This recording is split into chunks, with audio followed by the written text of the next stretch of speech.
Hanji, welcome to my YouTube channel. So first of all, I want to introduce myself that I am also student of ME English second semester.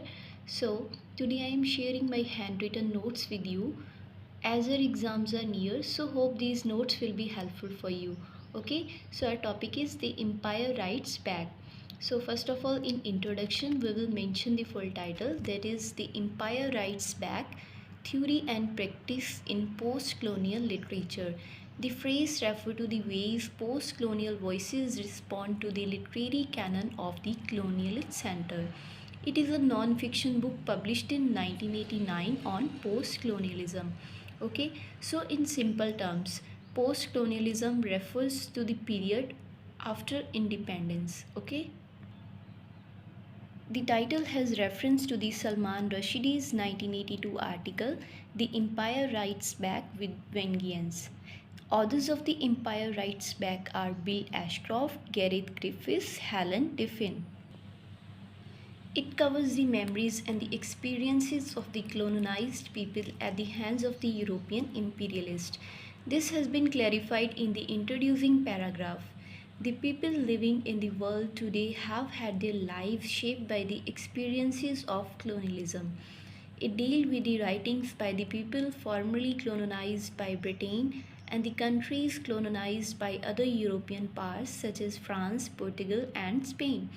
So here it is being clarified that not only India is being colonized by Britain, but there are other several countries like Australia that have been colonized by France, Portugal, and Spain.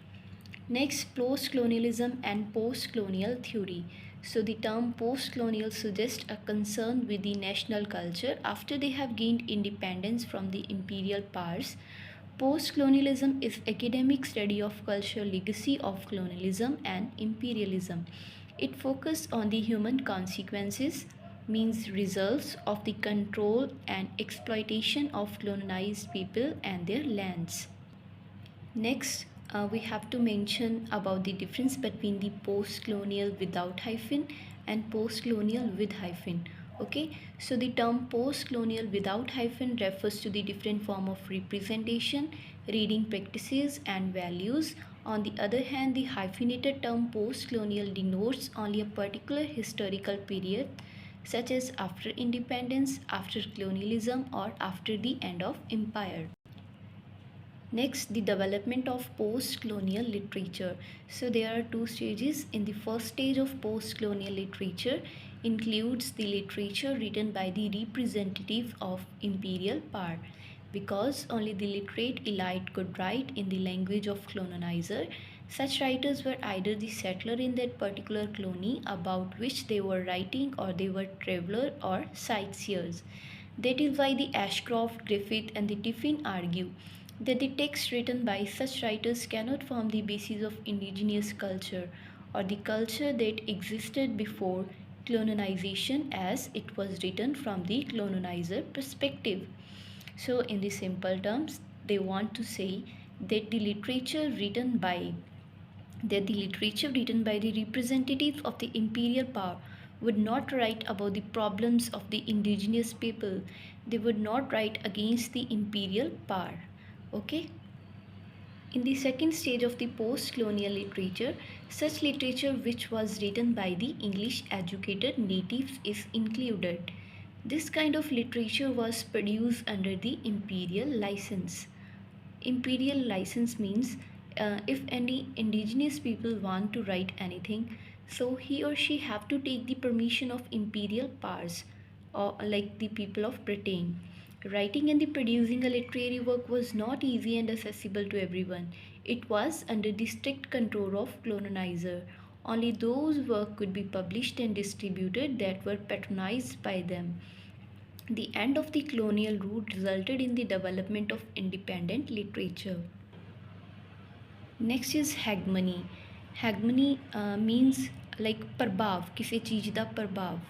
Okay, so the other reason important concern in this part, they argue that even after the political independence of the political society, post-colonial societies, why the issue of coloniality is still so relevant? Why is the need to write back to the empire?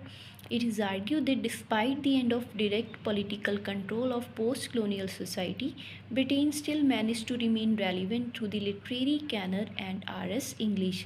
The British literary texts are considered as touchstone of taste and value. And in this way, Britain dominates the cultural production in much of the post colonial world. So in simple term, they want to say that even if now we are independent from the British, but still their values have influenced on us. For example, if we have to explain about the beauty, we have to give example of beauty, we simply refer that the person with fair complexion is beautiful. Okay, and the influence of western culture is still here. Like in many perspective, we are following the western culture, so that is hegemony of them. Okay. Next point is language. So the another important argument is that language is a tool through which imperial power maintained its control over any colonized society. It is through language only that hierarchical structure of power is perpetuated. Mahatma Gandhi in the Hind Swaraj writes, to give millions a knowledge of English is to enslave them. The foundation that Macaulay laid of education has enslaved us. It is we, the English knowing men, that have enslaved India. The study of English became academic subject in the 19th century. English controlled the natives under the guise of liberal education. The study of English and the growth of empire proceeded from single ideological climate. English denied the values of peripheral culture. However, the English used by the post colonial writers is not the English which is used by the colonizer. Rather, it is transformed and is subverted into the several distinctive varieties throughout the world. Next is place and displacement. The dialectics of place and placement is an important feature of post colonial societies. Displacement here refers to the dislocation or the change of location, place of person due to migration, enslavement, transportation, or voluntary removal for intended labor. This displacement of a person from his native place leads to the crisis of identity, which is a recurring theme in the post-colonial literature. For instance, the colonizer, through forcing English language and culture on indigenous people, did destroy the native culture.